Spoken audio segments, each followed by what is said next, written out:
What up, Hoop fans? In this video, I'm going to go over my Western Conference standings predictions. Let's get right into it. At number 15, I have the Oklahoma City Thunder. Welcome to the Victor Wembanyama sweepstakes.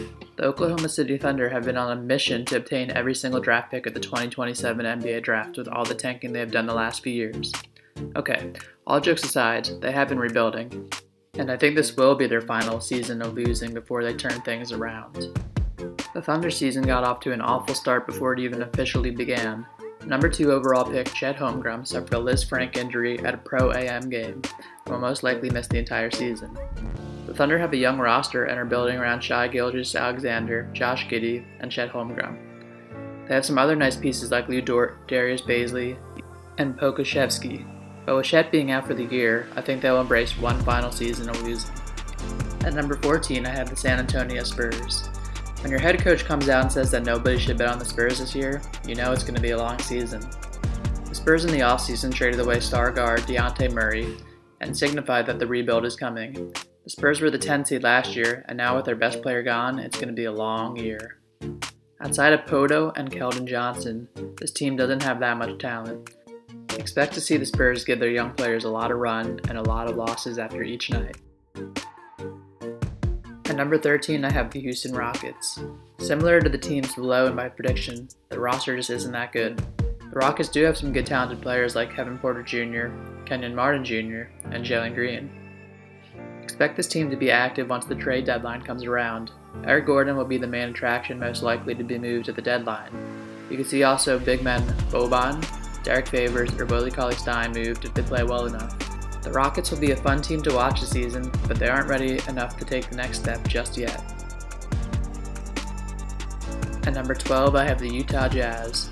It feels weird putting them so low after a recent stretch of great regular seasons, but as many of you know, the Jazz don't have Gobert and Donovan Mitchell anymore.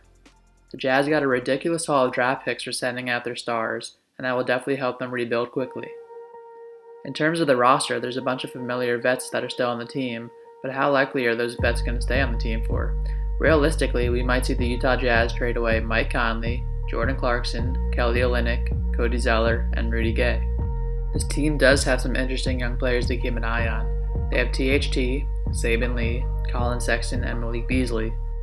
This roster doesn't inspire much, but don't worry, Jazz fans. You should be climbing back up the Western Conference in a few years if you can hit on your draft picks. At number 11, I have the Sacramento Kings. Will this team ever make the playoffs? They haven't been in it since 2005. The Kings last year made a big move to acquire Sabonis from the Pacers in exchange for the one player that actually wanted to be there, Tyrese Halliburton. Sabonis is a good young player, and the Kings will look to build around him. The Kings had a pretty eventful offseason drafting Keegan Murray at 4th overall, trading for Kevin Huerter, and signing some veterans like Quinn Cook, Kent Bazemore, Matthew Dellavedova, and Malik Monk. This team is in win-now mode, and for the first time in a while, they have a legit chance to make the playoffs. Will they get there? Well, only time will tell. At number 10, I have the Portland Trail Blazers. The days of Dame and CJ may be over, but the Blazers have a good young guard in Anthony Simons, ready to take his place. The Blazers this offseason brought in Jeremy Grant via trade, signed Gary Payton, and drafted Shaedon Sharpe number 7 overall. This team has a decent amount of talent, and if Dame is healthy, they're getting a top 10 to 15 player back. I think this will be a fun team to watch, and I wouldn't be shocked if they ended up slightly higher than the 10th seed that I'm giving them. At number 9, I have the New Orleans Pelicans. The team will go as far as Zion goes. Zion is such a unique player with how easily he can explode to the rim. Surrounding Zion with some big-time shooters like CJ McCollum and Brandon Ingram will help this team immensely. The Pelicans didn't make too much noise in the offseason besides drafting Dyson Daniels 8th overall and extending CJ, Larry Nance, and Zion. This team has a nice mix of young guys and vets and should be a scrappy team that higher seeds are going to try to avoid if they make the playoffs. At number 8, I have the Los Angeles Lakers. I don't know how to feel about this. All my life, I've been used to LeBron James teams being a top 3 seed. And last year, I thought the Lakers would be great. And in fact, they were the opposite. So Lakers fans watching this, don't kill me on this one. I want to put the Lakers higher, but I'm struggling to think of a team listed ahead that they could jump. The Lakers will be led by LeBron and AD, a dynamic duo that has struggled to stay healthy the last few years. The elephant in the room is Russell Westbrook. The Lakers have made it no secret that they've tried to trade him in the offseason. Will Russ move to the bench? Will he rebound this season? The Lakers, as they usually do, have had a busy offseason. They hired Darvin Ham as their head coach, brought back Dennis Schroeder, signed Troy Brown Jr., Thomas Bryant, Scottie Pippen Jr., Juan Toscano Anderson, and Lonnie Walker. This roster had a pretty big overhaul, and I think they're going to need some time to gel. At number 7, I have the Minnesota Timberwolves. Like the Lakers, this is a completely new-looking team. The Timberwolves came out of nowhere and traded for Rudy Gobert to pair him with Cat. I actually like this move since Cat is such a great shooting big man and a little bit soft on the defense. I'm intrigued to see how it all fits though. During the offseason, the Timberwolves brought in Kyle Anderson, Bryn Forbes, Luka Garza, Eric Pascal, and Austin Rivers.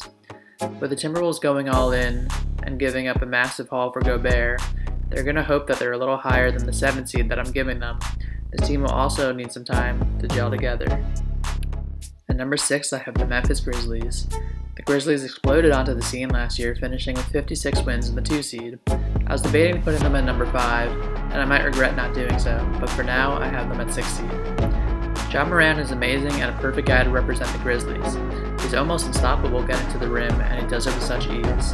Something you don't see often from someone his size. Outside of Ja Morant, you have some nice players like Dillon Brooks, Desmond Bane, and Jaren Jackson Jr.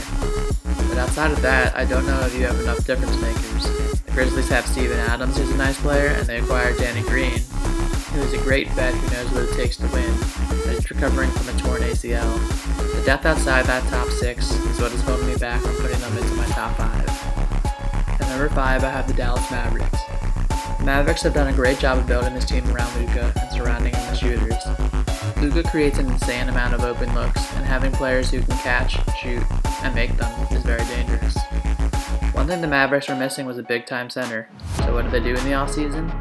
Well, they traded for Christian Wood, and they signed JaVale McGee. In surprising news, it sounds like the Mavericks want to bring Christian Wood off the bench and start JaVale McGee, a move that Christian Wood has not been pleased with.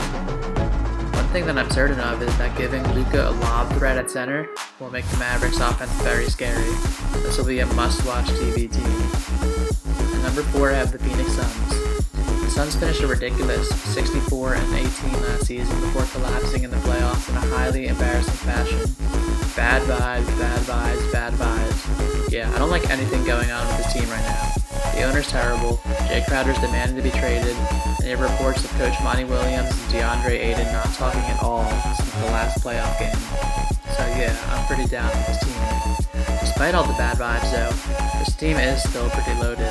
CP3 and Booker are a great backcourt. Cam Johnson and Mikal Bridges are going to continue to get better, and the rest of the players on the roster are all pretty solid vets. It will be interesting to see how the season unfolds for the Suns. Will Ayton get moved to the deadline? Will the Suns prove me wrong?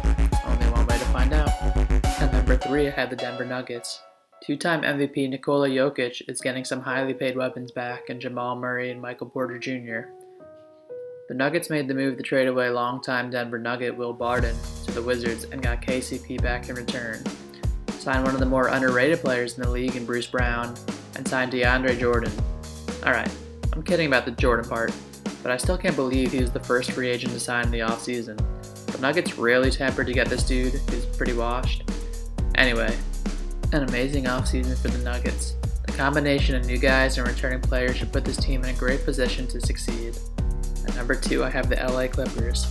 I would not be shocked at all if this team ends up lower just because of rest and potential injuries. I truly believe that this team does not really care too much about seeding. The Clippers added John Wall and Moses Brown in the offseason. It's time to see what John Wall has left in the tank. I believe he can still play.